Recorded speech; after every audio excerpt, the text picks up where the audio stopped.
Le savantissime Hassan Ben Masoud Al-Youssi.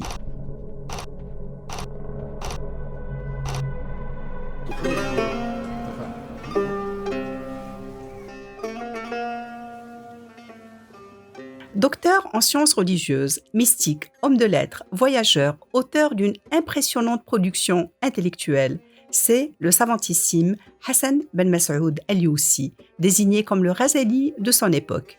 Appelé aussi le rénovateur du siècle et comparé au célèbre théologien et mystique Hassan al-Basri. Sidi Hassan al-Youssi est décrit dans différents ouvrages qui relatent le degré de son savoir, son ascèse, son intégrité morale, sa forte personnalité et son indépendance et courage intellectuel. Cependant, malgré l'aura dont il jouit, il demeure peu ou mal connu, selon les mots de Jacques Berck qui lui consacre une étude. La naissance de notre éminent cher se situe en 1631-1040 de l'Hégire au sein de la tribu Aït-Youssi dans la Haute-Moulouya. C'est une tribu d'origine Snhaja, comprise dans la confédération Aït-Idrassen et qui occupait un territoire s'étendant de la Haute-Moulouya jusqu'aux franges du Moyen Atlas. Un territoire qui va coiffer le Moyen Atlas central depuis le règne du sultan Moulay Ismail qui les avait affectés à la surveillance de la voie royale menant de Fès à Sijil Massa en passant par Sfrou. C'est donc au sein des Aït-Youssi du versant nord du Haut Atlas oriental, près du mont Al-Ayashi, que Hassan Ben Masoud Al-Youssi a vu le jour au sein d'une humble famille de transhumants. Il en parle lui-même en détail en évoquant son père analphabète mais pieux, tandis qu'il avait été privé de la tendresse de sa mère, morte durant son enfance. Quant au contexte politique dans lequel il avait évolué de prime abord, il était marqué par la chute de la dynastie saadienne et la naissance sur ses ruines de principautés disparates au caractère religieux comme la Zawiya de Dila ou la principauté smlalienne du Tazarwelt, avant la réunification par les sultans alaouites. La scolarité de Hassan al-Youssi se fait dans sa terre natale, en Haute-Moulouya, auprès de son maître Abu Ishaq al-Haddad. Puis, il gagne les Zawiya du Sud, où il complète ses enseignements en jurisprudence et ses fondements, en langue arabe, littérature et éloquence, en logique, mathématiques et bien d'autres domaines de la connaissance, avec un penchant manifeste pour le mysticisme et la contemplation depuis sa découverte du recueil d'Ibn al-Jawzi. On le retrouve ainsi à Marrakech, où il suit les cours du juriste et qadi de la ville, Aïssa Sktani.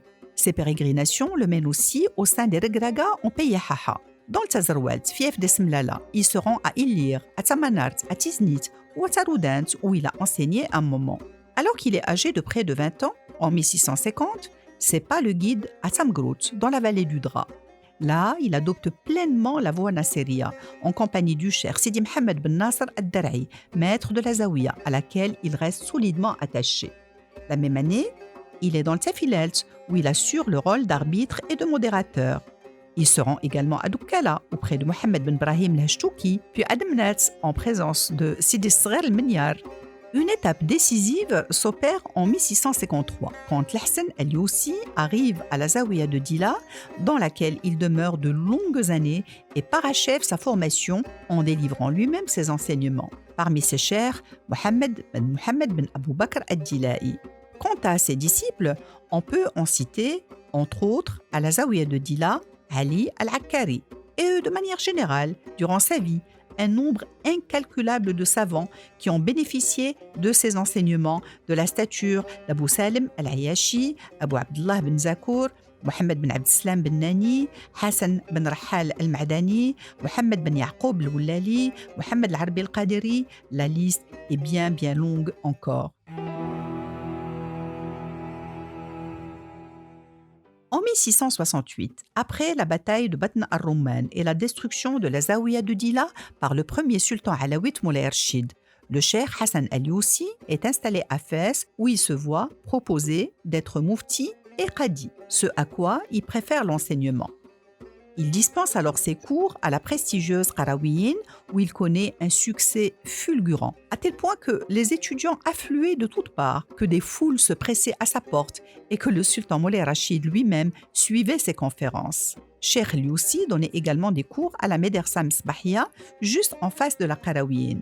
Mais dans la cité idrisside, qu'il avait rejoint non pour y étudier, mais pour enseigner, il ne manque pas de connaître des frictions avec quelques milieux académiques gênés sans doute par son style d'enseignement et par sa personnalité, loin des milieux feutrés.